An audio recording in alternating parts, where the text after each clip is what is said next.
Like when you like pass like you break through one of those walls, right? Yeah. Sometimes you'll get a congratulatory sale. Like it'll be a Oh yeah, giant window that yeah. pops up and says, "Congratulations Yeah. on beating this thing! Hey, we made some items that were on sale for you if you want to buy them." And now that like Yeah. here's like 1,000% discount or a 2,000% discount. You want to ride that high, don't you? Like it's extremely predatory or like I'm extra cynical about. I'm like this is bullshit, and then I bought Yeah. some.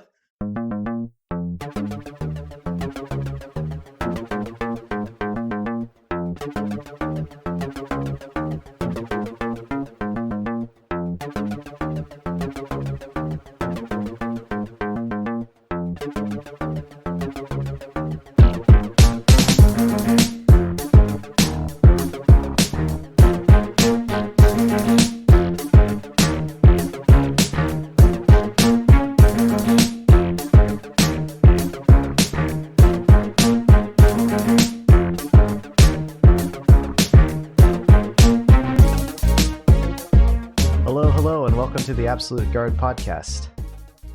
Welcome. This is episode 33. My name is Benny, and as always, I'm joined by my co-host John, who is deeply embroiled into the Street Fighter Duel mobile game. Yes, I am. Yes, I am. And just like indulging in mobile games, we're also indulging in other vices today. Today is going to be a Street Fighter Duel and drinks episode. So I've got my drink ready to go here. This is Nice. it's I like a got good. Japanese whiskey kind of deal, but there's a whole story there. What are you drinking, Benny? Nice. I just got me and Izzy. I got to work later tonight, so no Nice. alcohol. Very cool. Yeah, we I'm had trying to a get. we had a karaoke party this past weekend, and we there was basically a task to get rid of a lot of the liquor that had been sitting in our bar for a while, um, Okay. and like because a lot of this stuff was like pre-pandemic because we hadn't had a bunch of parties during the pandemic, and so we just had this liquor that built up from previous years. So there was like one sip left of this Japanese whiskey that I had, but unfortunately that sip was really small, and so I ended up getting a second whiskey. So I have two whiskeys. Nice. This one is actually supposed to be like a yellowish color, but there's too much ice because there wasn't enough, and I realized that after I poured it. Yeah, occasionally we'll get gifts of alcohol or whatnot, and like we don't really drink like that nowadays. So it's like we Mm. usually wait till somebody else has a party, and we'll be like, "All right, time to bring this," and you know, we'll get everybody else going. You regift the alcohol, basically. Yeah, pretty much. It just goes Nice, out goes out into like the community, into the family, so that's cool. nice. But yeah, we've been doing a lot of Street Fighter Duel stuff lately, right, Benny? The game came out on February 28th, and that was about a week ago. And I don't know about you, but I've been playing it a lot. Yeah. Has it really only been a week? Wow. Because like, yeah, I just remember seeing the ads for it. Like, I mean, even like a couple months ago, I remember seeing Street Fighter Yeah, Duels coming out, and I'm just like, I didn't really know what to expect. I was like, the little trailer was cool, and then I was like, watching, was it Capcom Cup? You kept on seeing the ads for it. Hey, yeah. pre-register for this. It kept on coming up on my phone and my Twitter feed, everything, and I'm just like. I was like, I get it, I get it. I was just like, I was gonna check it out anyway, but it's like, all right, I'll go ahead and pre-register. Yeah, why don't we give our viewers some background on what Street Fighter Duel is? It's a mobile game that has actually been out in Asia countries for a while, for a couple of years now, if I recall correctly. And it was developed by like it's using the Street Fighter license, but it was developed by a company in China, I believe. And I think that the game was ready to be released, I think, a while back, to the point where they built all the marketing trailers and stuff for it, but it looked like they had difficulty getting a publisher or a distributor for it, like a mobile games distributor for it. And so like they basically were advertising to us constantly on the Street Fighter Capcom Fighters channels. So the fighting game community got a blast of this game by just the same ad over and over and over again. But the kicker is that because they couldn't find that distributor, they started the marketing campaign like years in advance with no release date in sight.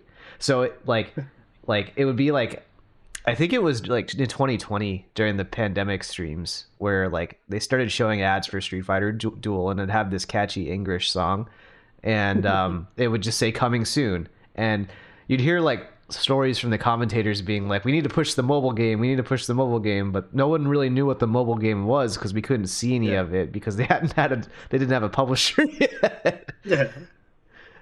You'd think it'd be published by Capcom, but it looks like no. They're just like lending the license, and now it's being published by Crunchyroll Games. And my guess is because Yeah. it's like a microtransaction heavy game.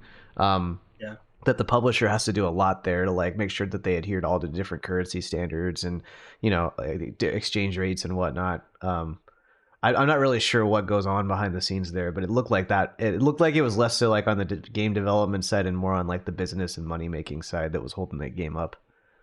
Yeah, that would make sense. I mean, yeah, I didn't even know Crunchyroll had a games division. So like when I when I loaded it up for the first time and I saw that come up, I was just like, oh, Crunchyroll does games. Like I just know them from their TV apps and their apps to watch anime because my wife and Yeah, kids they use it all the time. So I was just like, I didn't even know that they had a games division. So I don't know if that's just something new or maybe that's something that's been going on already or what. I mean, in some ways, it's been going on since before games were invented, where it's just another company wanting to diversify its portfolio. It's like how like J.C. Penney got into credit card. Everyone has started having a credit card. Like Yeah, J.C. Penney or airlines or whatever. Like they're not like I'm flying on an airplane. I'm not like that's not a finance company, but they're diversifying. Or like every company yeah. owns real estate too.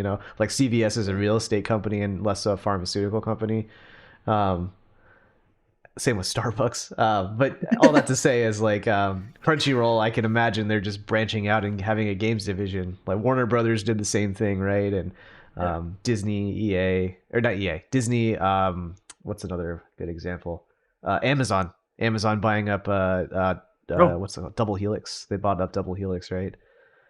yeah. Um, Yeah, I mean, yeah. at the end of the day, it's all branding, right? It's just a matter of like tying your successful brand into something else and like, hoping to, you should have already somewhat of an install base just based on your brand name. And it's just like, people are like, okay, well, Crunchyroll does anime. I like anime. What do they do for games? Then you'll start looking into things like that, maybe stuff that you wouldn't look into before. I mean, that's arguably our situation, right? Which is like we like Street Fighter. We don't necessarily like gotcha games, but here we are. Yeah. Yeah, honestly, I didn't know what to expect. Like all I really heard was something about like RPG. Like I wasn't thinking of anything like super in depth, Mhm. and it's just like it really isn't like from my impressions anything that's really in depth. But Mhm. I like I love the license. I love the characters. Um, and just I'm having fun with it. Like I think I put in $10 into it, so I haven't put a ton of money in it. I think I did it to buy Chun Li, and then I don't even use her. Oh, I definitely bought Chun Li. As a Chun Li man, I bought Chun Li, and then I bought Yeah, like a bunch of the starter packs that were associated with her. So I think I spent about $60 total. that's Um, not too bad. yeah, I'm definitely like I would say $40 of that I think went on the first day. Um, Yeah, and some of that I think was impulsive spending. But then yeah. in the past couple days, I've kind of been like, all right, I'm gonna get back to my life again, and uh, you know, I paid more money to go out for a night to the movies or something, so it's not like it's that big of a deal. But Yeah, exactly. like I think I'm at my limit as far as money goes. Yeah. Well, I mean, it's part of like they say, like you support the things that the license that carry the license, and it's just Yes. like who knows what that could lead into further down the line. However successful this is, this could lead to some other kind of games, or maybe they venture into something else and like what, we did really well with this. Let's try doing something else, or let's do what's the big thing now, like card games. Marvel's got card games, like everybody's got card games. Like who knows, there might Oh be yeah. Street Fighter card game coming up in the next year or two. I have one of my buddies actually has a Street Fighter deck building board game.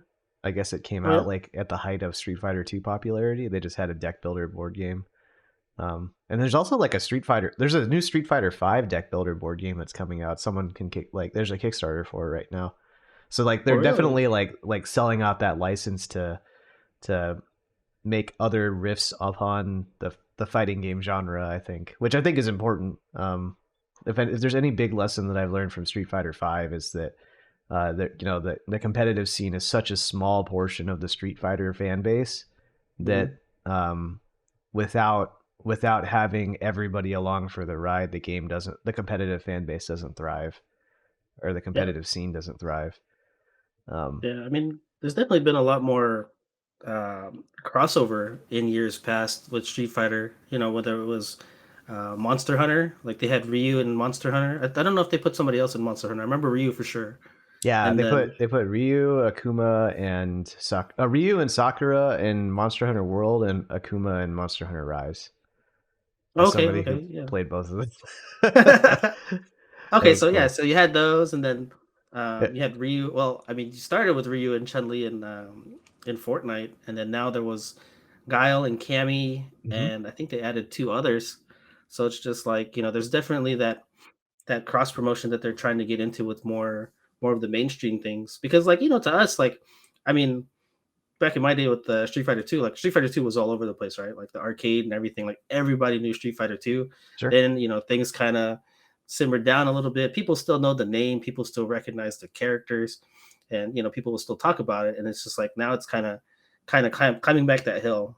And I think, with Street Fighter 6 coming out and then all of this cross promotion stuff, you're gonna have a lot more people that are recognizing like who these characters are, or maybe even, getting into the fighting games and stuff like that just based off of that. Yeah, I think it's I think the phrase is IP farming, where Okay. you're basically like you're planting seeds in advance. So like I think that like because you named Fortnite, it was Fortnite. Mhm, The other crossover was Monster Hunter. They were mhm. in Smash Brothers as well. Ryu and Ken were in Oh, Smash right, Brothers, and there was an exactly. entire Yes, like fine. single player stage dedicated to that. Yeah, Um, and like those were I in my mind those were seeds planted in advance to like get the Street Fighter intellectual property into the minds of kids in a newer generation. Um, yeah, and then that in turn creates this conglomerate of hype for Street Fighter 6. I think all of this is in service of Street Fighter 6. Obviously there's like branding in the longevity term of making the Street Fighter brand strong and making sure that all the characters are recognizable and still within the cultural zeitgeist, but I think that uh, the short term goal, if you look at how they placed it in recent years, the short term goal seems like it's to promote six. yeah. Um, so Yeah, yeah, going it's back to oh go ahead, yeah, I Duel. was gonna say going back to Duel, like, I guess what's been the main thing that you've been I mean, you're much further along than I am. I think I just got to level chapter 8. Pay to win, buddy. Yeah. Um, I think I'm on chapter 10 right now, and I'm stuck. I think I'm stuck at a spot where like cuz okay, so the way this game works, right, is you have like different modes, but ultimately it's just gotcha pawn mechanics, which is like roulette and booster pack logic where you're like drawing characters and then upgrading their rarity and collecting things and combining things. It's the standard gotcha kind of game. Um, and what you do to like advance the progression is do these challenges or an arena mode or else other stuff. But the main single player campaign, you just advance from stage to stage and you just do RPG style battles. Like, it reminds me a lot of Final Fantasy, like Mhm. ATB system stuff. And so like you go from chapter to chapter, but within each chapter, I want to say starting around like chapter 5 or 6 or so, like you start getting into Yeah, these huge difficulty spikes. yeah. And I think what what those are meant to do is to basically say, hey, if you want to keep going, if you want to keep having this fun time that we've been drip feeding you this whole time, you're either going to have to wait a day for the game to reset and to give you all the rewards to level you up, or yeah. you can pay us money. Yep. And I found that happens like twice a chapter where you just hit a giant wall, like they call it a paywall, I believe. Um, Yeah. and so I've hit paywall after paywall, and now I'm finally at the paywall where I'm like, fuck this. I don't think I'm gonna spend any money, and I'm gonna wait it out, man. I hit my limit. Yeah, I think I Um, hit my first one like right at I think it was right before chapter 4, like the end of chapter okay. 3. Like that's kind of I like I said, I had only put in I think $10 in the and then it was just like I hit that point at like the end of chapter 3 and I was just like, I'm not strong enough for this right now. But I was like, but I don't want to put more money in this just yet. And I was just like, Mhm. you know what? Like you said, like I waited till midnight and then went through all my little challenges and retrieved all my loot again. And then I was like, okay, now I can get over this hump. Yeah.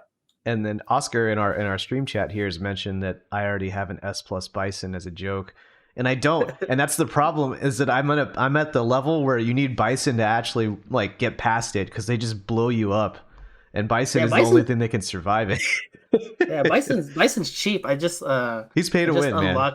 unlocked the arena mode just now. Like Uh, that's where I'm at. So I went into oh no, the battle royale mode, and I all went right. into that. And so I went into that, and like I was beating the first few people that I ran into, and then I ran into Bison, and I'm just like, how do I kill him? I was like, he keeps getting like Yeah, he just immunity and stuff like that, and I'm just like, what? This is so cheap. yeah to get into some of the game mechanics as I want to do here. There's like two strategies that your team can take, right? Or there's three, I think, total. Um, one is you can be all about single attack targets and then just like chip like wear them down and kill opponent by opponent in a line, and then hope and you keep your team alive long enough to actually chip them all down. The other Yeah, strategy is to go AOE, and then have characters that can hit more than one or hit characters in the back line, which yeah. that's the strategy to fight against Bison is that you just kill everybody else and you kill Bison last. It's so dumb. Huh. It's really like hard. That's the problem is that it's an auto battler, so you can't pick what they're gonna attack anyway. Yeah. So you have to like condition build your team around it. And then the third way is you do a sustain build where you have like Elena or Rose as a healer in the background, and then they're just Mhm. um, it's a combination of continuing to do AOE or continuing to do single attack targets. That's exactly what I ran into. And I was just like, I ran into Bison, and then I was just like, oh, this is somebody using a Leda that I haven't seen in a while. And Yeah. sure enough, it was just like, okay, I can't get through this wall. And then they keep healing themselves. So I was just like, okay, I Yep. was like, I Yep. guess I'm just gonna lose. Bison Elena. That's the way to do it. Yeah, because Bison's unique strategy is that if he gets killed, he gets back up. He just keeps doing that, and I don't really know enough about his mechanics to know like if there's a finite number. But I know that the counterplay is you kill the team first, and then when you kill him last, he doesn't get back up. The round. It's, Okay, that makes more sense now that I think about it, because there are certain characters that will target like the anchor character or whatnot. Like I know Guy will do that, or Sea Viper. They have certain attacks that yeah. will focus on like the anchor character themselves, and like Yep. yeah, that seems to be like you said, there's auto mode and then the manual mode, and Yeah. like I know some people are just like, oh, well, you could just put it on auto and just let it play. But I was like, I find that I was losing more doing it that way because Mhm. depending on the characters and what was being activated, like sometimes it wasn't working right, or sometimes they would be slow. Like say I had Dalsim, like doing his buff, and Oh like he would yeah. stand there and he would Yeah. just stand Balsam there doesn't and work in just auto mode. Yeah. yeah, and he just holds his buff, and I'm just like, why are you holding it? I was like, do that. Somebody needs to do the next part of the chain.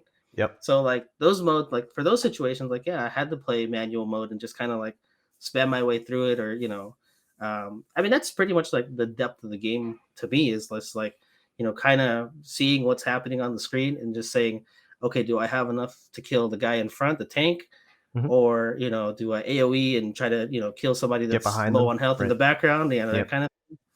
So The other tech is that for difference between manual and auto is that in auto like they use it as soon as you get one bar, but what you can do is mhm, actually because you like I have Chun Li on my team and I also have Elena on my team and that extra buff, that circle thing that gives you more meter at the beginning. So yeah. I actually wait until my opponents get one bar before I activate, like right Um, before, because then I build up about a bar and a half, and then you get layered supers where you can do like you can have two chains going at the same time essentially because you've built up that much from the extra. Because the other side of it is if you just blow your load as soon as as soon as you get the bar, yeah, you're giving them meter by them getting hit by your stuff, and so if you don't kill them yeah. right away, then they're gonna just blow you up with retaliation meter. instead. So what you do is you just wait until the very last possible second, and you pull the ripcord on your parachute and go. Yeah. But yeah, I because the other side of this here is that like there's also we talked about Bison, and there's another character called Mad Ryu, and they gave him out as a free unit, and he's quite possibly one of the best characters in the game. Um, Yeah. Probably the best character in the game from a practical standpoint because everybody gets him. Um, Yeah. so he's on every team. He's just a single burst damage character, and it's to the point where it's actually influenced like which units are more common. Like I don't know about you, but I've been getting blue and yellow units way more common than red units because there just Oh, don't really? seem to be a lot of good red unit heroes, right? Yeah. Yeah. Yeah, Um, I just been like, because like my main squad right now is like I have Honda, who I've just Honda. buffed to point. It took me a while to get him, but by the time I got him, I was like, he's literally gonna be my tank. That's his class anyway. And like I buffed him to the point, got all the whatever best items I can, put him in the front, and he just takes all the brunt of the damage. Yeah, And then for my supers, I've been using poison. I got Rose in a draw, and then that's also really good. yeah, and then I got Mad Ryu in the back. So for my supers, I just use those three in the back. Like I don't even rely really on Honda, just Yep. depending on the matchup. And it's just like he's literally there just to be a meat shield and absorb damage. Yep. So it's just like you just stay alive. We'll do all the work in the back. And yeah, like you said, Mad Ryu is just his damage is off the charts. So like those have been the two that I've upgraded is the tank in the front just to absorb everything, Yep. and then Matt Ryu in the back just to kind of clean up, basically, yeah, play clean up on everything because like he'll come in, do all the damage, like be the one to kill off characters, and Yep. then I just got him to the point to where he does the Metsu Hadoken when he kills somebody. So then that's Yeah. everything else. So I'm just like, okay, So he this guy just is just chains. cleaning up. Yeah, Yeah. Okay. I I think that's really interesting because the tanks, like, you're right in that you don't want to include them in the combo chain, right? Because they're the first ones who yeah, die, and then once your combo chain breaks, like they're probably going to annihilate you. yeah. You're Um, pretty much screwed at that point. yeah, so it's good to have those three in the back, basically executing the entirety of the combo chain, so that way you can get at least one more off once your tank dies. Yeah, Another exactly. disadvantage of auto versus manual is there's these things called EX moves where they'll just Yeah, activate, and they're like global abilities with a cooldown. Um, I found out that one of them charges faster than the other. We get two out of the gates as we complete the storyline. It's the Cody Chains one and the Sakura Recovery one, right? And yeah, the Sakura Recovery one's really useful, but it charges second compared to the Cody Chains one. And what ends up yeah, happening is if you leave it in auto mode, the Cody Chains one will activate first every time, and then that actually adds like another 10-second penalty on the Sakura healing one. So in yeah, manual, you want to wait and then throw the Sakura one out first. And yeah, so if you put it in auto, it's just gonna just play them as soon as you get them, and then you're gonna die because of that extra 10-second penalty on the yeah. Sakura EX. So it behooves you to play manually, but like this is when you're like squeezing out like minutes or hours of time trying to be like, I need to just get past this wall, until I hit the next Yeah. wall. Yeah. So in terms of your team composition, you said you were using Chun Li and Elena, and then who are the other two? Yeah, I alternate. So right now, the characters that upgraded the most have been Chun Li, uh, Mad Ryu. So both of those are the red ones, I think. The SS plus. I think it's SS plus. Um, No, you got the okay. yeah, and then Blanca and Guile are my damage dealing team. So Okay. I've ranked both those up to S, and Blanca is my tank, which I kind of regret that now. So my ideal team though, and what I'm trying to work towards right now is putting Beast Zangief in there because he's got like this twirl lariat move. He's basically got V Trigger V Trigger 1 from Street Fighter 5, the little Yeah, vortex suck in, or Zangief's Super Art 2 and Street Fighter 6. Um, yeah, and so what I do is I unlocked Chun Li's ultimate attack or whatever that thing is. For being at S plus, she gets this like it replaces her level 3, kind of like the Metsu Hadoken. No, actually, it's not like that. It basically replaces her level 3 and turns it into like an AoE level 3, and it fucks Oh people wow. up. Yeah, it actually out damages Mad Ryu. Dang. So yeah, for me at least, because my Chun's hella maxed out. Um, and so I put her in the. I have her do all the damage. I have Mad Ryu as just more like a combo filler to add a little bit of damage if I want to pick off somebody who's weak. Mhm. And then I have Guile and Blanca to do AOE damage or just to act as combo triggers. And Okay. then yeah, I'll put Elena in. I'll swap Elena out for Guile if I want to play like a single player sustained mode or something. Okay, yeah, I got you. I like before I was using poison and rose, like I was using both guiles, regular guile and combat guile. Combat Guile's Like good. I yeah, hear you those are the like two I was yeah. using. Yeah, I think that's one of the things that I like. I haven't really played any of these kind of gotcha games before, but I think one thing that I really like about this one is the fact that you can at any time kind of reset a character and Yes. just de-level them and remove all the Yes. items from them and get all of that stuff back. And you could be like, hey, you know what? I don't want to use regular guile anymore. Let me put all these resources towards Hugo. And I think that's one of the my favorite things about it is because like they could have easily just been like, you know what, you spend all this stuff on this guy, you can't do anything with it. If you want to upgrade somebody else, you got to pay. And I like the fact that I could just go in there and like just reset everything and then upgrade somebody else. Like I've done that numerous times to kind of Yep. get over the paywall. Like it's just like okay, these characters aren't doing it. Let me try this other combo and let me try these other guys. Yep. And then what ends up happening is you spend all that time like rearranging the team and rearranging the gear and the abilities and shit like that. And then you try it and then you fail. And then you're like, okay, let me try this other idea that I had. You just keep doing that over and over again. And by the time you're done doing that, enough time has passed where you just accrue passive resources to level up your team anyway. And you go back to the first configuration and it works. Yeah. That shit Yeah, I has mean, happened to me multiple times. I'm like, man, I should have just went and did something else with my life and then come back to this fucking game. well, I mean, it does get a little addicting, and then I like the Yeah. fact that, like you said, it like how'd you describe it as a drip, right? Like you get a little bit, and like same thing with the modes. Like they give you that little bit of bait, and it's just like get past this level and you unlock this, and then you get past that level and you're like, oh, what's this? And now you have like something else to occupy your time in the get through. Like I'm a fair amount more cynical about a lot of this stuff. Where like there's some bullshit predatory stuff too. Like when you like pass a like you break through one of those walls, right? Yeah. Sometimes you'll get a congratulatory sale.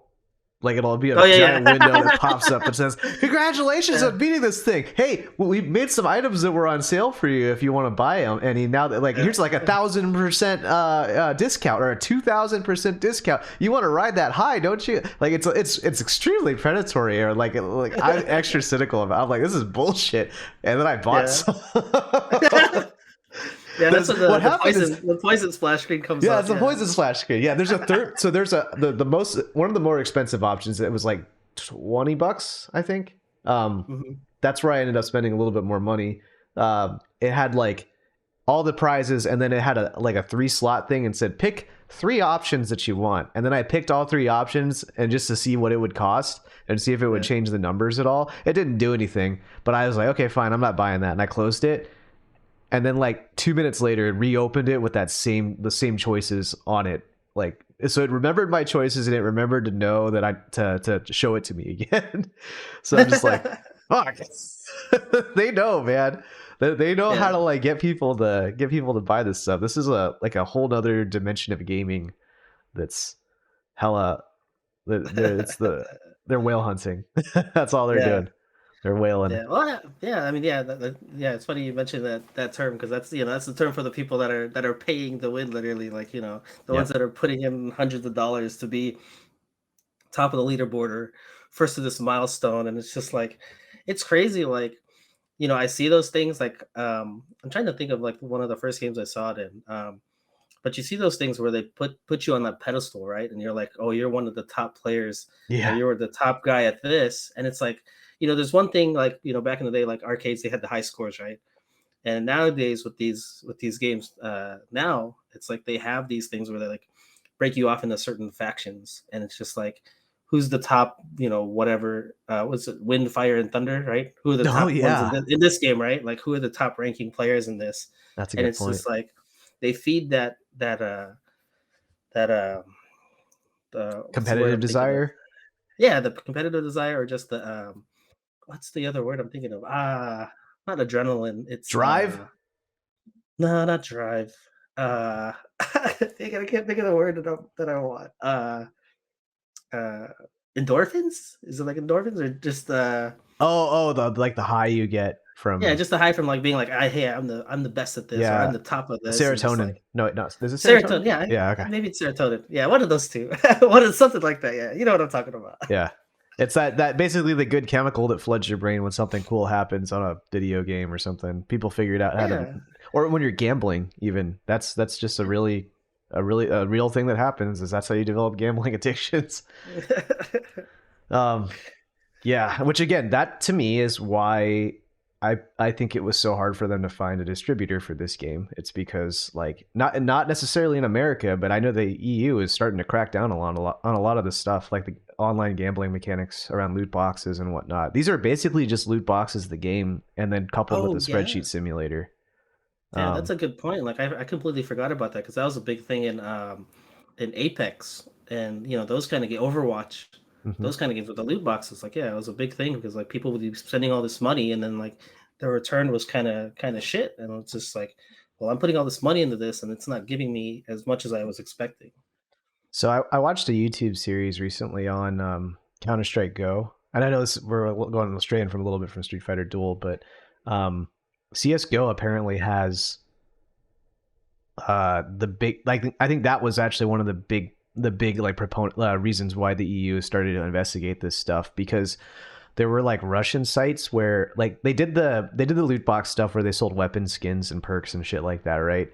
Hmm. But then I guess there were like these Russian gambling sites that popped up where they let you like trade your items that you got for a Oh, different kind of currency that they had, and then you could cash out for money, which that aligns very similar with the pachinko style in Japan, where you would go. Gambling's illegal in Japan, so what you do instead of gambling is you go and play these games and like slot machine games that give you mhm. points to get action figures or like more like they're just figures of statues, and then you sell those back for money. So it's like a way um, of getting around gambling laws, also Yeah. largely run by the Yakuza, if my understanding of urban myths is correct.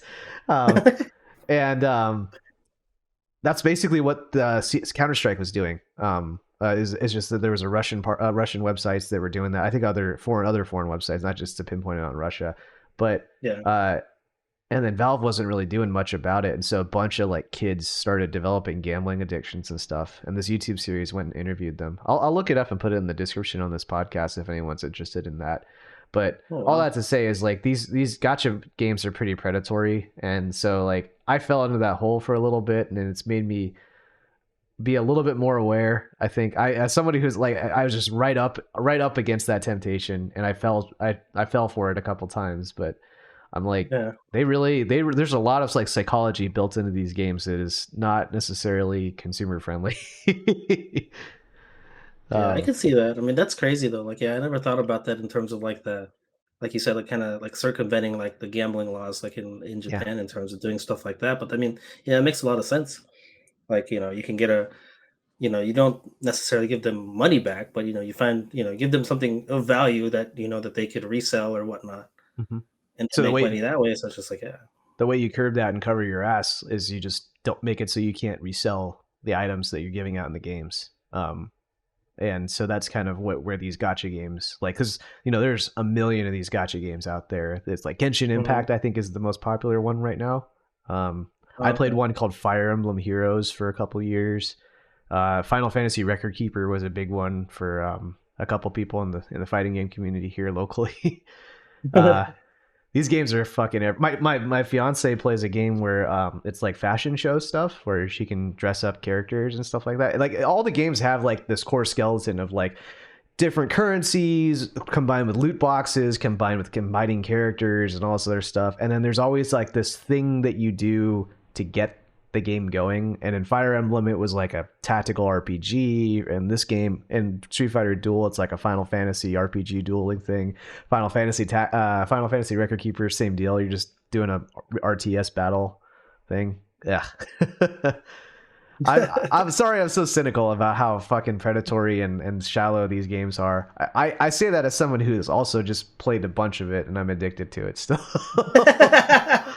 Yeah, well, I mean, like you said, the same thing like gambling, because that's something that I've been doing is sports gambling, and it's just like thankfully for me, like I'm pretty disciplined with myself, and Yeah. then it also helps to have a wife who basically funds me on the side. So it's just like it's not a matter of like I'm just drawing into our family bank account and just taking whatever I want, right? Like it's just like, hey, I got this money. Like literally, what happened is she has a client that uh, that she does work for, and it was like one day she wanted to pay for via Venmo, and my wife was like, "Well, I don't have a Venmo account." Well, just Venmo my husband, and she's like, "Are you sure?" She's like, "Yeah, well, that'll fund his gambling habit." And I was like, "Okay," and like it's one of those things like she doesn't see that person regularly, like very often, maybe once a month. So in essence, that's what's limiting me from anything going crazy. And Okay. that, and I have a natural discipline with it too. Like I've talked to or I've seen other people talk, and like yeah, they're constantly in that kind of mode where chasing wins and or Mhm. chasing losses, that kind of thing. And it's just like yeah, it's a dangerous thing to get involved in if you don't have that discipline or something to kind of hold you back. Yeah. No, I get like it sounds like you almost have the equivalent of like a piggy bank, but more of a Venmo app instead of a piggy bank. Where it's just like here's something that I just kind of periodically dump stuff into, and I only use whatever's in that bank, right? Exactly, Um, yeah, like I have a yeah. built-in limit. I mean, there's things in those websites or in those apps where you can actually like they call it like cooldown, or there's limits that you could put on yourself, and that it'll lock you out of your account. And it's Yeah. just like those, those are there to safeguard people, but it's like if you don't set those up for yourself and you're not strong enough to kind of kind of deal with that when it comes around, then it's not really going to do anything. Right. Right. I think that like my main draw for sticking with this game, despite me being so critical of it, is that number one, it's a social aspect thing more than anything else. All my friends are playing it Mm. right now, and Yeah, realistically, that will change. Like I'm yeah, already starting to get tired of it. I think a lot of people are already starting to get tired of it based on some of the conversations I've had. Um, because it is ultimately it's time gated. There's a point where you can spend as much money as you want, but you're still going to hit a wall. Like I spent yeah. that $20 last night, and I was like, you know what? This didn't actually get me through the wall that I was trying to get through, so I really have nothing to show for this. And there were other times when I Yeah, was like, oh, I don't have I spent all this time trying to make a combination work when I burned 2 hours doing this, but in reality I could have just waited 2 hours and gone and done something else with my life. yeah. So yeah. Ugh. Yeah, I guess I never really thought about it in terms of like other games too, because there was what's that game? It was like a park building game. Oh, the Jurassic Park one. It was like a Jurassic Park like build your own park kind of game, right? Mhm. And it's like it had the same kind of concepts where it's just like they would give you a certain amount of money and quests and stuff to do, things like that, and you would build whatever, pen, Stegosaurus pen or whatever, right? And then you'd Mhm. get to the point to where it's just like you need this much, and it's like it's the third type of currency that you need, but that's the one that you have to pay for, or or you have to wait, or like they have like you said they have those speed up options, right? You could pay and speed things up, or you could wait 3 hours, and like some of these are absurd. They'll be like, all right, you created this T-Rex pen, and it's gonna take 7 weeks for it to build, and I'm like, what? And I'm just like, unless you want to go do this, and I'm just Yep. like, no, it's okay. Then like I ended up uninstalling it, and I was just like, you know what, I don't have the time or the money to just throw into this, and I kind of hit my paywall really. Yeah. And the fucked up thing too, like Street Fighter Duel does that as well, where it's like if you want to speed up your rewards accrual, you can spend some money or spend some currency gems that you purchase with money, so it's abstracted enough for you to ignore the gambling effect. But then also they give you one for free every day. So it's not Yeah, even just like it's like hey, gamble with us. It's here's a free sample, and then gamble. Yeah. it's it's Well, I mean that's really no different than like the casinos here. They'll be like, you yeah, sign up for our players card and we'll give you $5 of slots for free. And you're like, okay, cool. And it's just like, a lot of the times that's like ends up being nothing, but it's enough to get people in. yeah. I mean, it's in the same way that you have like attractive cocktail waitresses serving you drinks at the casino. When you log into Street Yeah. Fighter Duel, the first thing you get is that picture of Chun-Li like in that alternate outfit with her belly button exposed and stuff, just like stretching it out. It's it's the same kind of effect. They know what they're doing. Yeah, for sure. I mean, yeah, yeah, they know what they're doing for sure. And it's just like, That said, though, like the art is actually very, very good, and I think that's actually what people have been. I think that's what got a lot of people to try this game. Is the art is really high quality. A lot of people have yes. even said like, "Hey, that art, if you make those costumes in Street Fighter 6, then I would buy them." It's like that good. Yeah. Um, Well, no, I thought it was a one just the animations themselves, right? Like for the characters and stuff. The first thing that came to mind was like a beat 'em up. And I was just like, how cool would it be to have like a Street Fighter beat 'em up where everybody's just walking the streets and like four-player co-op, one of those kind of games. And it's just like, who knows whether, what those assets could be used for. yeah, But I think the biggest surprise to me, excuse me, was the use of the Street Fighter 4 assets and the voice, the commentator, and the moves and stuff like that. yeah, It's all stuff that kind of stems from Street Fighter 4. Even the voiceovers from the characters and stuff. yeah. I agree. My guess is that uh, that's they just like they probably sold them as a package to the developer when they had the license. They gave out the license. They were like, here's all the assets we currently have, and maybe that was when Street Fighter 5 was in development, or Street Fighter 5 was kind of a clusterfuck of development. So it's like maybe Yeah, well, that's all true. the assets from 4 were like those were the most pristine at the time. um No, that I- makes sense. there's actually when you hear Viper in Street Fighter Duel as well, like because there's voice clips, right? Hmm. There's a couple of Viper clips that aren't actually in Street Fighter 4 that were used in Duel. Oh, Like really? she yells burning kick, right? And in Yeah. Japanese she yells burning kick, but in the actual Street Fighter 4 game she never actually says that phrase. She just Yeah. yells kind of like Storm. Yeah, then you got to block. You got to pick Yeah, which you gotta pick side. which Good side to luck. block. Good Yep. luck. But now you have a parry button, so you don't have to worry about that shit anymore in 6. You also don't have to worry about Yeah. Viper. Yeah. I mean, all that being said, like like you said, the animations and stuff. Like I think those look great. Like I for one just it's a time waster for me. It's just something to play on the side. Like it's not anything where I don't think I'm going to put any more money into it. I'll just play it Same, here and there. same. And I'm enjoying it for what it is. I mean, there are a couple things. I think the only one that I've noticed, I think somebody pointed out, was like some of the special moves aren't named right. Like I think Really? Makoto. Like if you look at Makoto's super, the first one, Yeah. it's actually named Borscht Dynamite, which is a Zangief move. Okay. Yeah. So I don't know about the other examples, but that's the one I saw somebody point out in on Twitter because they were just like, "Oh, this game's such a mess," and they were just like, "Yeah, they named Makoto's move Borscht Dynamite," and I'm like, "Huh?" I was like, "Really?" And then I went to go look because I never look at the names. I just look at I was looking at the Yeah. descriptions and like the abilities and what they did. And then sure enough, I loaded up Makoto and I was like, "No way!" I was like, It, "Really?" it's there. So there's a lot of like translation errors, and I think it's because Yeah. this game was a Chinese game that was translated into English hastily, might I add.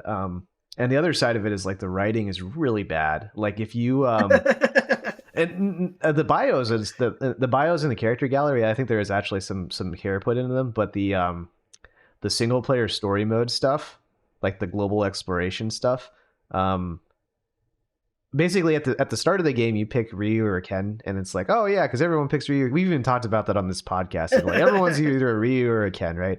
And you pick them, and then they both say the most generic hero shit ever. So it's very Yeah. clear that like these characters were not written as Ryu and Ken. They were just written as like generic protagonist.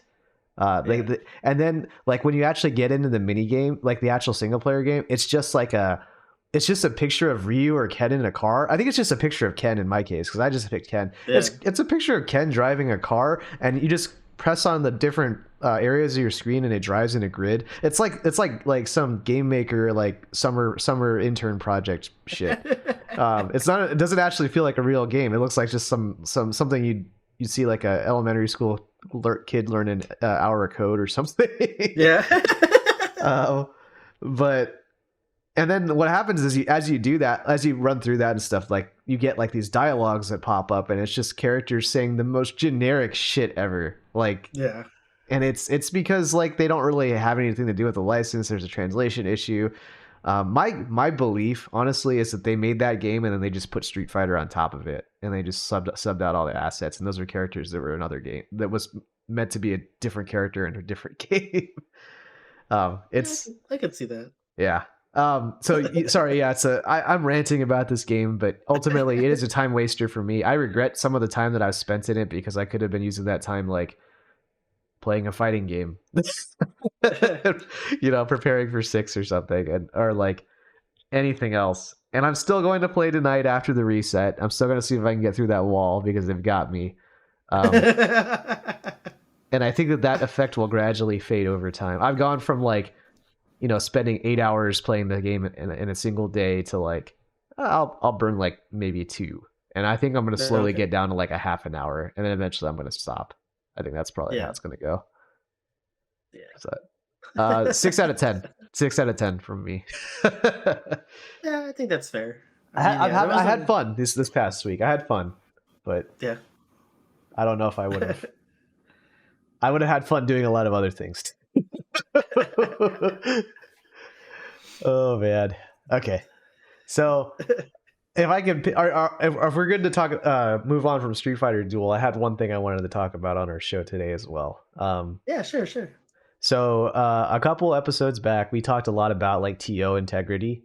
We had T-Dot on the show. We talked about we talked mainly we opened by talking about the Arturo Sanchez situation that was currently was happening at that time, and then we kind of used that as a springboard to talking about TO integrity, and it turned into more about stories that we've had where like we've gone to a tournament that has given out shitty prizes, or a tournament that's wasted people's time, that hasn't like had standard tournament setups, or wasn't properly equipped to service the players. That was ultimately the topic of our podcast, but we did kind of talk briefly about the Arturo Sanchez stuff.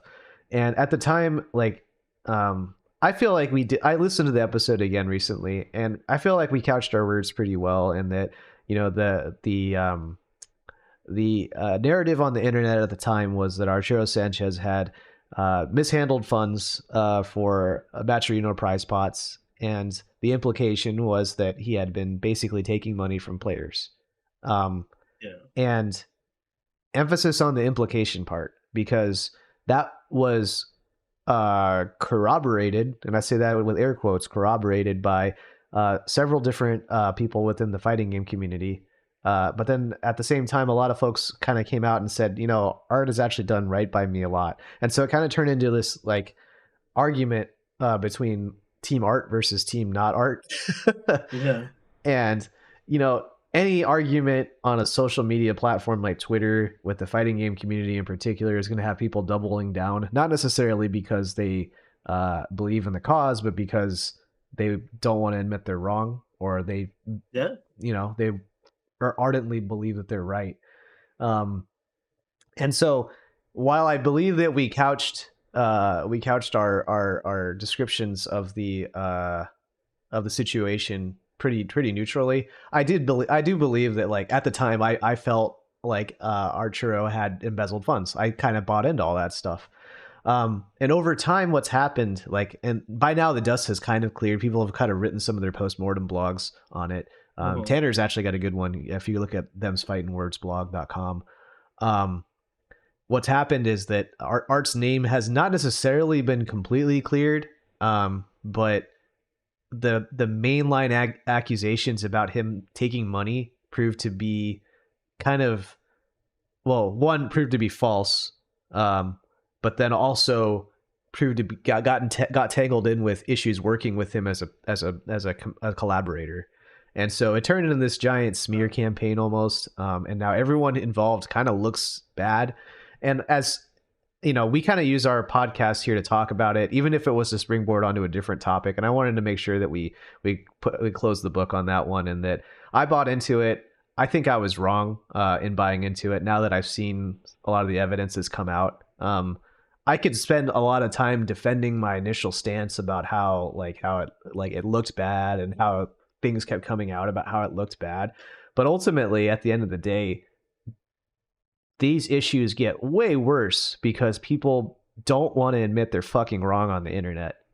And so I want to start by saying that, yeah, I think I jumped the gun on that one. And again, I still believe we presented it neutrally on the podcast, but me personally, I believe I was kind of getting close to that, as far as like, hey, like he did this is not good. Um, and I was kind of up there, I think, with pitchforks and torches with everyone else. And so that is not. Luckily, that's the way it's gone now, is that Art's character has basically been not completely been redeemed. Like, there's people have lifted a lot of their bans on him, I think, which is I think the big point of it. And the guy clearly went through some traumatic shit. Even before, like he mentioned, there's a lot of conversation about his family's medical situations and whatnot. But then also, like, you go from giving your life to the community um, to everyone hating you on the internet overnight. Like, that's gonna fuck someone's head up. So I feel for him that happened. I don't believe that we actively contributed to it, but if we did, I regret that, and I was wrong. So that's me saying my piece on this. Yeah, for sure, man. I mean, like you said, like when all that information came out, like especially this day and age, it's real easy for people to kind of just throw people under the bus, like just without any kind of knowing what's going on for Mhm. sure, and not waiting for it. Like the whole innocent until proven guilty thing. Like that's always something that's always nice to say, but a lot of times that's not often what happens at all. So it's like Yeah. um it's a tough situation to be in, and it's just like like you said, people want to double down, and they want because they feel like, oh well, this if this happened, then who knows what else was going on. I'm just like, well, let's wait till we hear more first. Yeah. There's always that court of the public opinion that kind of overrides actual criminal justice in a lot of ways. And that's not new. Like, I do like I do find myself rolling my eyes whenever someone kind of throws their hands up and just complains about cancel culture, because I also am like, well, like, the court of public opinion, like, has not cancel culture didn't invent that. Like, have you heard of the Salem witch trials? Like, there are plenty of instances throughout history where the mob has superseded justice. Um, and this is a way that's happened. But that doesn't necessarily mean that it's just that because of social media or because of the way things are now. It's that we're always inclined to do shit like this, and it's just about how we kind of dial that back if we can.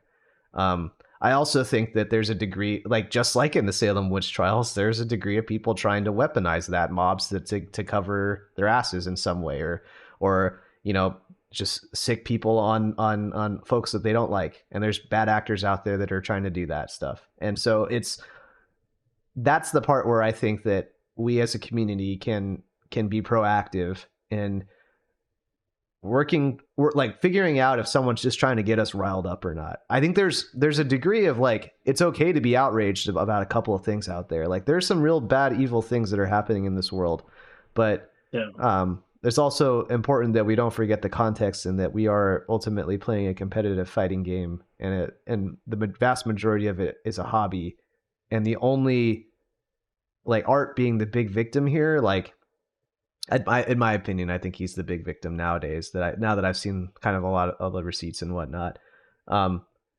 like, he's somebody that doesn't. This isn't a hobby for him. This is his lifeblood. This is like his Yeah. career. And so, like, I think we quickly forget that. We quickly forget all the context. So I think it's okay to have an opinion. I don't think it's okay to mob somebody about it, and then Yeah. and more importantly, just not forget when, like, not own up to it, not own up to it when you're wrong.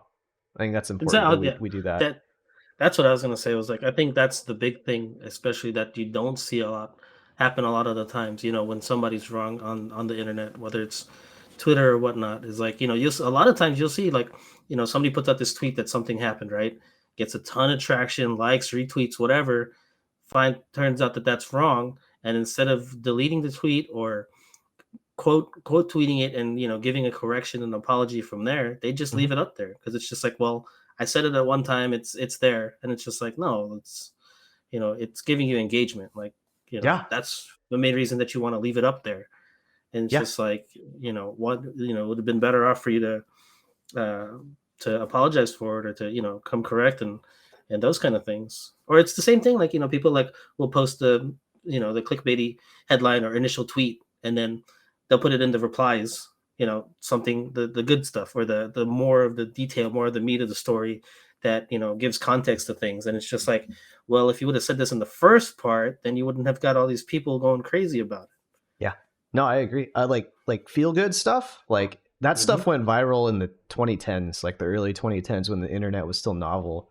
But then once people have started to figure out how to weaponize, like well, not weaponize is the wrong word, but more like, no, I don't think an apology has ever gone viral. If you have that tweet out there saying something inflammatory, even if it's wrong, you don't want to take it down for those exact reasons you mentioned. It hurts your numbers.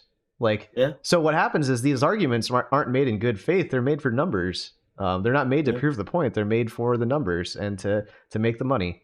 And yeah. that's something that, like, you and I like are we're a small time podcast here, but like this is stuff that we've had to think about when we've dipped our toe into this content creation gig. Is that, like, what do we do to like get likes and subscribes and all other shit? Does it actually work? Realistically, I don't think it actually works at our scale, because right now it's our friends listening and it's our local scene listening. We love you guys, by the way. um, so because of that, we don't have to compromise too much about who we are and become like, is the fighting game community dying? Why isn't there enough people playing fighting games? Like, what? why are why Yeah. why are tournament prices so small? I guarantee that thing's going to come up again, despite the $2 million Capcom Cup prize. Yep. Yeah, for Uh, sure, man. Just like, it's easier to be inflammatory. It's easier to go viral and being inflammatory. And no one ever went viral for an apology. No one ever went viral admitting they were wrong, unless it was like a celebrity that got caught sexually harassing someone and wanted to say I'm sorry and hope that they yeah, didn't don't go to jail or something. um, yeah. I don't know. I don't know. And then you get all the conversations about false confessions and stuff. I can't believe I'm talking about cancel culture on our podcast. This is a bit further than I thought I would go. Basically, I feel bad for Art. It sounds like everything went to shit. It didn't necessarily need to go to shit, but it did. We as a community made it worse.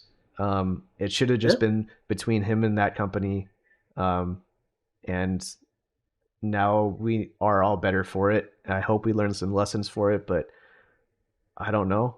I don't know if we will. yeah, yeah. And like you said, it's too easy to be inflammatory, and like I'm not a big proponent of well, I wouldn't say proponent, like cancel culture, like I said, like it's a touchy subject for some people, but it's just like there are situations where I think that kind of stuff is warranted. I mean, I think I there's agree. limits to like what we should be pushing for like people, because like at the end of the day, I feel like anybody's prone to mistakes, and it's just like you got to give people the opportunity to kind of come back from those mistakes too. And it's just like like all the time, like I see something happen, it's just like, all right, it's time to hit up their job, their employer, blah blah blah blah blah blah, and I'm just like, holy crap! I was like, you guys are just ending this person's life, like literally, like they're gonna have to get into you know something else entirely, and it's You want just to?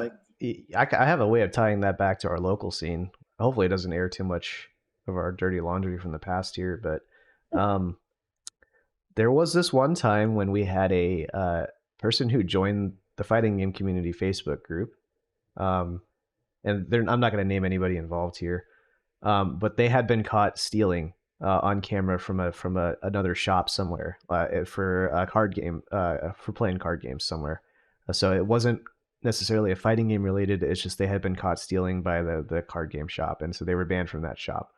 There's a lot of Mhm. overlap between the fighting game community and the card game community. So when someone saw that name pop up saying, "Hey, this person joined the community," it was brought to the attention of the admin and moderator team, myself included, as well as I believe it was just a post to the entire group. So everybody in the Mhm. community got to weigh in on this. This is like proto Twitter at this point. Um, and so the conversation came up being like, hey, this guy got banned for stealing in a different community. We shouldn't let him into our community.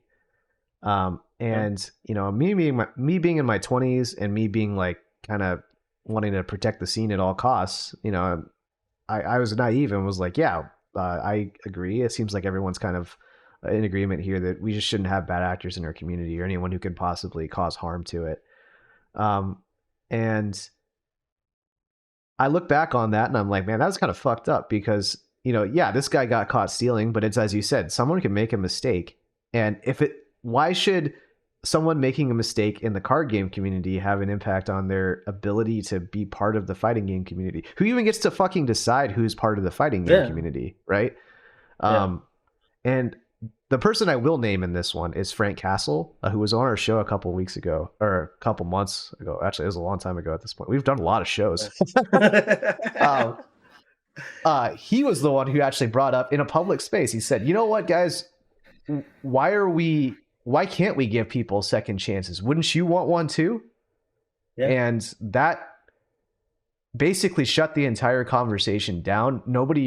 We never banned that guy. Like Yeah. to be honest, I think that poor guy, like just got too scared to come out to the community. I saw him a couple times, but ultimately, like, if you're out there, man, like you know who you are, and I, uh, I'm sorry that all that happened. That really Yeah. sucked. Um, and so that was an instance locally where we had to kind of come to terms with the lynch mob and the pitchforks and torches and what are we going to do about it? And even the people Yeah. that brought forward, hey, we should ban this guy after they saw Frank's posts, they stopped talking about it because I think Frank had a point. I think everybody knew Frank had a point that we should probably be good people and be accepting in our community, like it says on the tin. Like we always talk Mhm. about how the fighting game community is so inclusive and stuff like that. Um, Yeah. and so I think ultimately it kind of had a happy ending. It sucks that the situation happened at all, but it was Yeah. a huge learning experience for me where it's like, yeah, at what point do I get to decide whether or not someone gets a second chance or not? We should, as a community, ultimately decide that they do get a second chance. We shouldn't rob anybody of that, but we also that's none of our fucking business at the same time. Wait for him to hurt the community, I think, before we actually Like, yeah. react to it. Otherwise, we're That's just what I was secret gonna say. policing it. Yeah, Yeah. exactly. That's what I was gonna say. Is like, yeah, I mean, you gotta give people the benefit of the doubt, even if they had made mistakes. Because I mean, I've never gone into looked into the whatever the sexual predator things or anything like that for Oh people in yeah. our community. But who knows? Like, Yeah, that's the thing. that's a thing that could be present that nobody knows about. That's been a big thing in like anime convention stuff. Like, Yeah. who knows where those people are, and it's just like, who are we necessarily to judge those people right off the bat if they wanted to join our community? Like, you kind of you got to give people, like you said, the benefit of the doubt. And if something happens, your first thought can't be like, well, they did this before, they, of course, they were going to do it again. Like, you don't know that. Who knows what their circumstances were? Maybe it was just, it just kind of happened again. And it's just like, it's real easy for people to be like, well, yeah, I kind of figured this was going to happen, when Oh yeah. again, you Hindsight's don't know the 2020, right? situation. Yeah, exactly. That It's way too easy to kind of just pile onto that and just be like, yeah, well, he did it before, and look, they did it again. yeah. Like, I told you guys. And it's just like, And I don't want to like completely paint this as black and white and it's like, you know, if someone makes a mistake, forgive and forget every time, because there's also like the counterpoint to that is, you know, like if we bring up some of the sexual harassment stuff, it's like, well, if someone doesn't feel safe in the community, like at what point do you switch from reactive to proactive, right? Because feeling safe is a uh, the solution for feeling safe is a proactive one, out of the gates, right? It's that you if someone makes other people uncomfortable at an event, and you ban them from that event, like you're trying to prevent something from happening as opposed to reacting after something already happened. And so it's kind of like I it's a really challenging situation for community leaders and event leaders and tournament organizers to put themselves in, because they have to make these calls of like, at what point do I be proactive? At what point do I be reactive? With Arturo Sanchez, it came out that he was stealing money. You know, whether or not that was true or not is a whole other question, but that's what people were saying. So are you proactive and you keep him, and you ban him, or are or you wait till he steals money from you? And then a Yeah, lot of people were like, well, I did wait till he stole money from me and he never did. So he didn't actually steal any money. but, but that's that, like for sexual harassment problems in here in the fighting game community here, for you know, some there have been times when like people have told me they haven't felt safe in the community. And there are times when like I'm like, okay, here's what we can do about it. And there are other times that I'm like, we can't do anything about that because this person is like hasn't done anything. If you yeah, show me that he's done something, and then it turns into a conversation about gaslighting, or it turns into like, this did actually happen, you can prove it. Well, it's an awful situation to be in, and I think a lot of times tournament organizers need to just be like, go to the police, yeah, which isn't the right answer for the person bringing up the complaint in the first place, because it's a bummer. yeah, It's a shitty spot to be in overall when you're the arbiter of, like, you don't want, not only should we not decide who can and can't be in the community, it sucks being in the position yeah, if you are making that call. yeah. So that's, I guess maybe Street Fighter Duel just tickled a really cynical bone in my body today or something. Oh man. Uh, So what else is new, Betty? We haven't had done a drinks episode like this in a while. uh, I don't know. I've been playing Samurai Showdown. Well, I was playing. I kind of stopped for like the last week or so, but I was kind of playing, mainly just playing with my son. I played online here and there. The online seems kind of bare bones in terms of like, oh, cat. Yeah, sorry, my cat but jumped on my lap and scared the shit out of me. um, yeah, in terms of finding like opponents on Steam, like it seems to be there doesn't seem to be a lot of people there. And from what I was looking at, it seems like the Xbox seems to be the console of choice for that game. Really? For yeah, that was surprising to me because like I'm so used to PS5, PS4, this, and then I was just like, oh, the Xbox runs this the best, and I'm just like, really? It's like that's the one that's you guys had latched onto, I guess. But Hmm. I don't know. I found ranked matches here and there, but it's just like it wasn't anything like too crazy. So I'm like, I don't know. I've had some fun with that, and then um, the on top of that, like I've been learning Hitbox. I figured it, because I tried playing Hitbox before with Street Fighter, and it's just like it didn't necessarily go well, and it was more of like I think it was muscle memory combined with like just playing a game that I've been playing for God knows 20 years, 30 years almost, right? Yeah. And it's just like it's hard to get that out of your body, out of your mind, like how to play and use Yeah. a different interface. So I figured if I was going to learn Samurai Showdown, that would be a great game for me to try to learn Hitbox with, and it actually works really well for me in that game because movement and there's not a lot of, I would say, like super fast kind of like decision making that goes into that game. Nope. Like it's very heavily footsie based, very heavy damage. So it's just like, there's not a lot of necessary quick decisions. Like it's definitely not me playing Dalsim in Street Fighter Five for sure. Like that's the complete opposite end of the spectrum for me, which has been great for me to kind of like learn. I get you. Yeah, and like, yeah, there's always been this spectrum of like how much, what's the way to put it? How much emphasis, I guess it's kind of it's a function of movement more than anything else. I think that the games that are more complicated and movement wise require you to think that much faster. Like in Mm-hmm. Marvel, and to some extent some of the anime games I've played too, like, but in Marvel in particular, like oftentimes the correct answer to a problem, like the solution to a problem, is sometimes not worth pursuing in favor of doing a shittier answer but faster. And an example is like if Dante is Helmbreaker, I'm saying Dante, not Virgil, but Dante in particular is Helmbreaker you over and over again, right? He's coming down with this big thing. The Mhm. answer is to stay on the ground, and then at the last second before you block it, chicken block. So what'll happen is you'll block it in the air, come down, immediately land and recover before Dante does. But the better answer, or like, but what happens is you can fuck that up and get killed, and then you just eat the Helmbreaker and you die. So the more correct answer in the context of Marvel is to just move out of the way, wait for him to whiff it, and then go in. So use your movement Yeah. options instead. So you have an ideal block and punish game, but the answer is actually to move and to stay moving instead. Compared to a Street Fighter, which is like, oh, this person is going to do this unsafe thing. I'm going to block it and then I'm going to punish it. That's simple and straightforward. But for Yeah. Marvel, and I think for Tekken and for a lot of the higher anime or Smash or movement based games, it's just get the hell out of the way. Yeah. And that requires faster thinking, faster decision making. And Sam Show, I don't think has that. I think it's if you're blocking something, you're in that mix, and you get to play. That's the game you're there to play. Is that I'm going to commit to something, and I'm going to play this rock paper scissors kind of style. Um, Yeah. yeah, I think I would like Sam Show for that same reason that it's slower. Um, Yeah.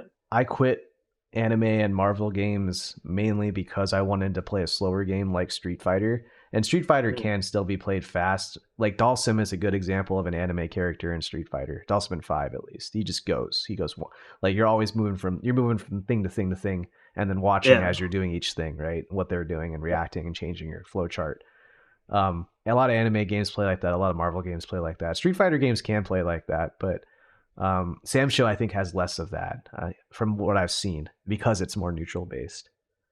Yeah, Uh, no, yeah, yeah, like, I definitely yeah, I've been enjoying just I mean, at this point, it's just me and my son playing kinda just we'll just play, maybe just do, like, a first to 5, first to 10 set, and then that'll be it for us kinda just playing, and it's just like, mhm. um, I think that's been also the most fun thing to me because like, so I'm learning Hitbox, I'm learning a new game, and then I'm learning a new game with my son at the same time, so it's like because like he was playing Dragon Ball for a bit. I didn't really get into that, and he occasionally he'll tell me he's like, "Hey, let's play Dragon Ball," and just to kind of wash me. And I'm just like, if I really want to learn this game, like we could really have some battles, but like I don't know if I'm gonna get there.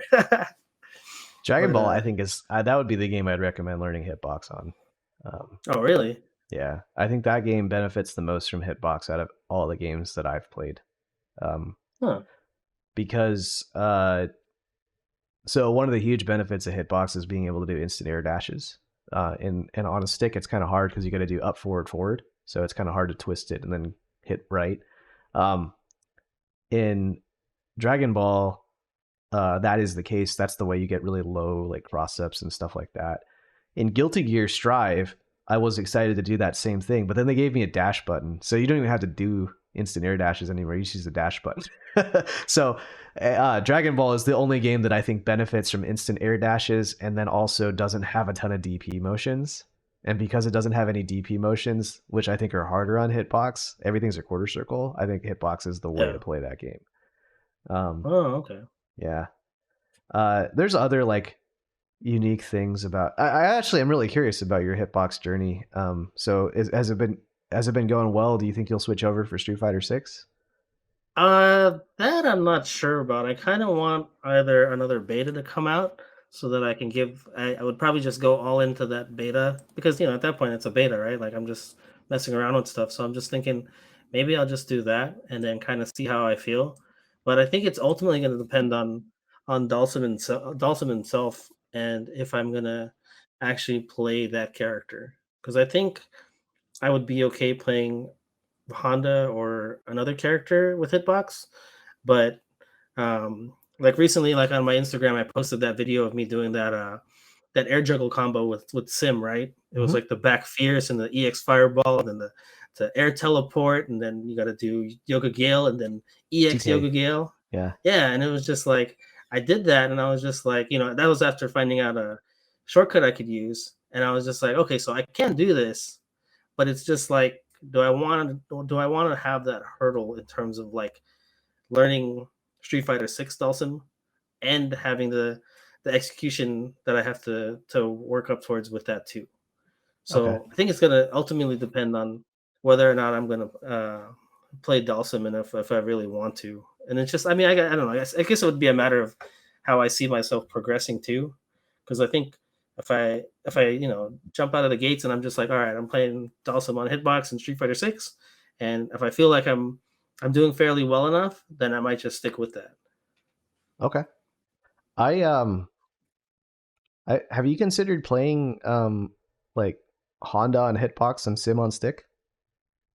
That's actually what I was just gonna say too. Is just like I thought about doing that too, and it was funny because the moment I was thinking about that is when like there was this Twitter video that came out about that modular stick where this guy was like he had the different pieces of the Yeah. stick, right? And he was like playing with the stick, and he's like, Yeah. okay, well, I'm gonna take the stick out and I'm gonna put the hitbox left side, and I'm just like, that would be perfect for me. Like I would spend maybe $300-400 on something like that, because then that would be my exact situation.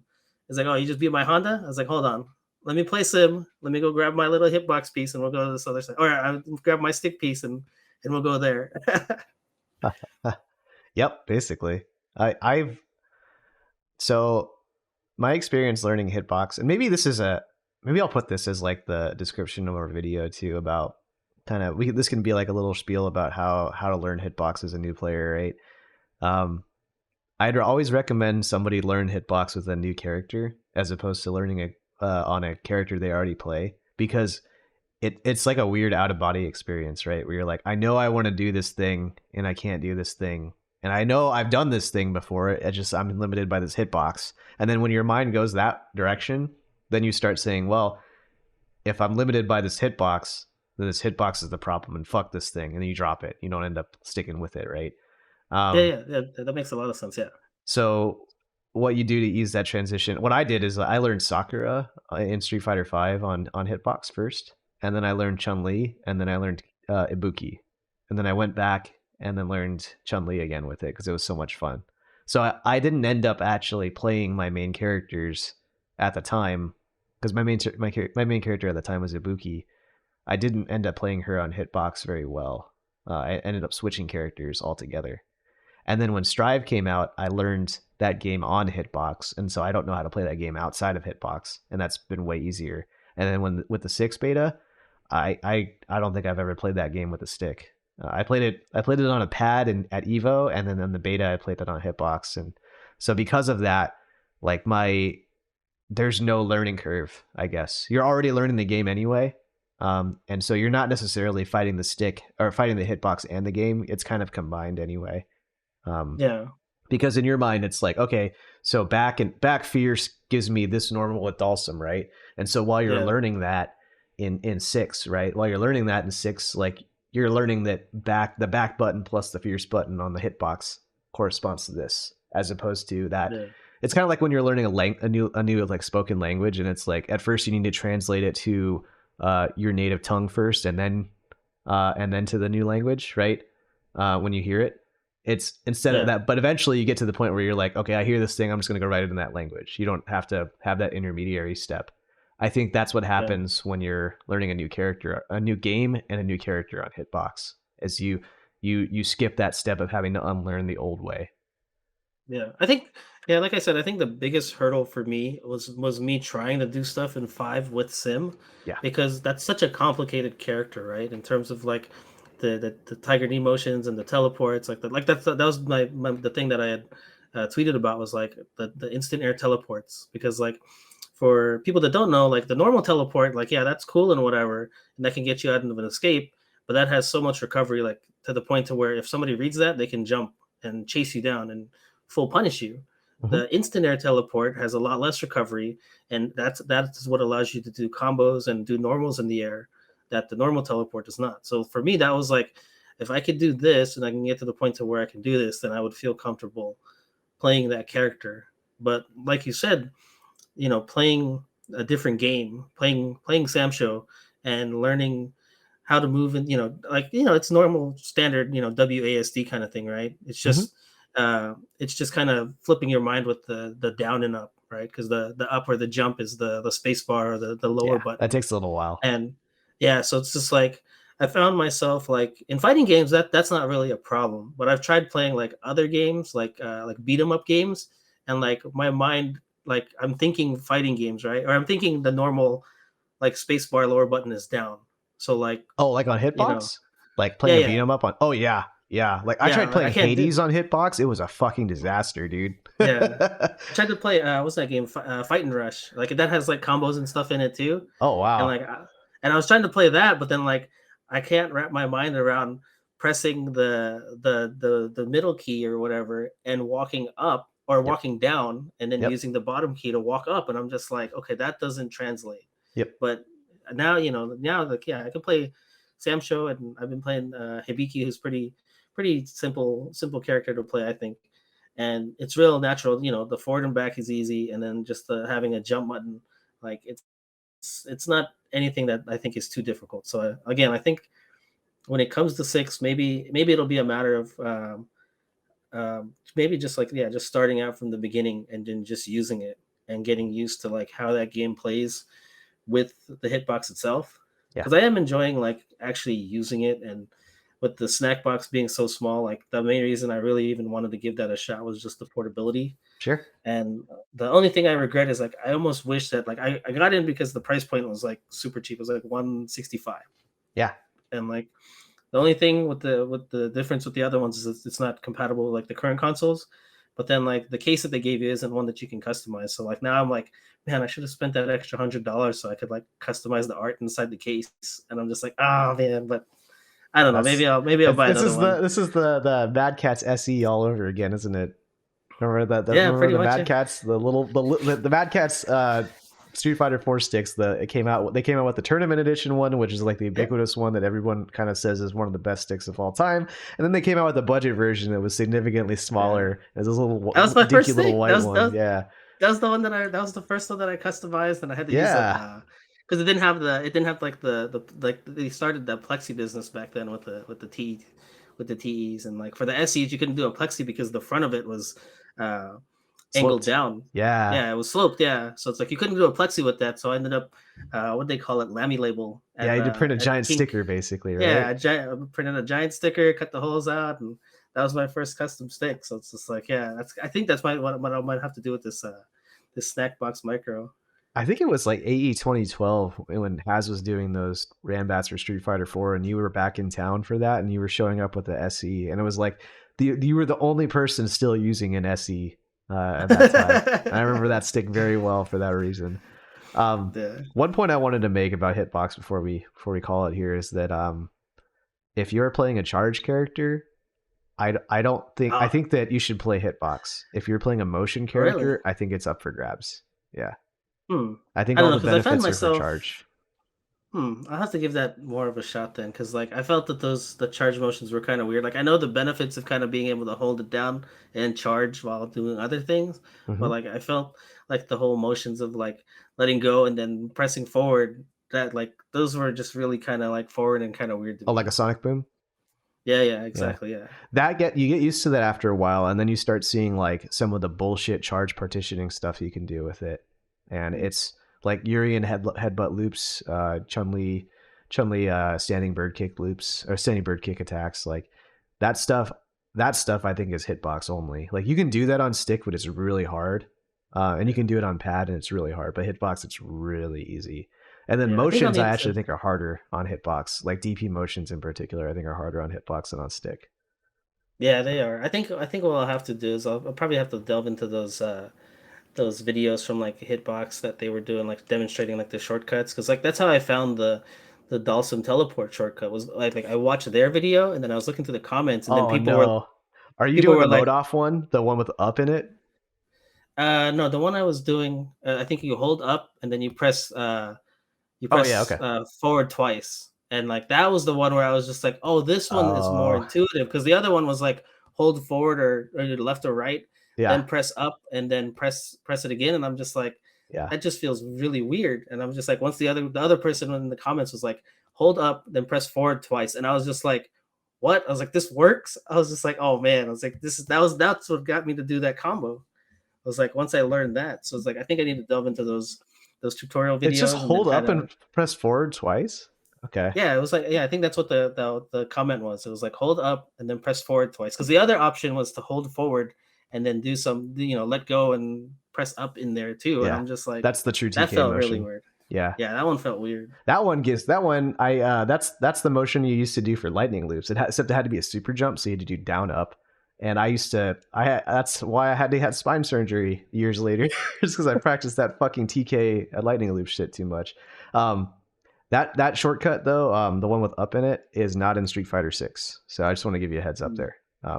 So easy DPs with up are not in 6, and so uh, that's why I'm like, play Honda on Hitbox and then let yeah, that be your decision maker, not Sim, because I don't think Sim's going to be. It depends on whether TK teleports are practical, whether or not that's part of the game plan ultimately, right? But I think right. that shit's too hard on Hitbox. Yeah. I don't Well, think I mean, that's worth doing. I guess that's one of the benefits of having the micro too is like, Yeah, you can normally it'd swap. be like, yeah, exactly. Like I could put that in my bag that doesn't take up any space at all. Whereas if I brought in like the actual full size hitbox, I'd be carrying two backpacks or like a duffel bag into the into the place. It's just like Man, you could take that old SC that you have and then duct tape the snack box on the bottom of it, and then just like flip them over depending on which one you want to use. There you go. oh, As long as you don't mind having an arcade stick in between your legs when you're playing on the snack box micro, I think it's gonna be fine. that's not a bad idea. But that SE, I think I mentioned that on the past episode. That SE got destroyed in a fit of rage one day. Ah, dude. Oh, okay. You put it back together. You duct tape them all together, and you call it the Chimera. Come on, that'd be a fucking awesome name. Okay, cool. Well, I know we had a hard stop at 5:30, and we've gone over a little bit here. Anything else you wanted to tackle on our first and drinks episode in a while here? No, no, this was good, man. I love talking about Street Fighter Duel. Like you said, like I think that might be out of my system soon anyway. But who knows? We'll Agree. see. We'll probably be all the healthier for that as a gambling game. Cool. Well, you can find us on twitch.tv/spiral series, youtube.com/spiral series, and Spotify if you search for absolute_guard. Wait, no, absolute guard. And then the Twitter is absolute_guard. One of these days I'm going to get it right on our show. I keep botching it, but that makes it sound more natural, so that's okay, I guess. Thanks everyone who's liked and subscribed. If you have any feedback on what you'd like to see on the show, I've actually gotten some feedback in response to this question, and it's been very helpful. So if y'all have any more, if you want to, like, we're kind of open to trying any new formats or any new topics that you like to hear. So give us a ring on Twitter or however else you reach us on the social media posts we use to promote this. So cool. Until next time, Benny. Take care, man. Yep. Talk about it later. See ya.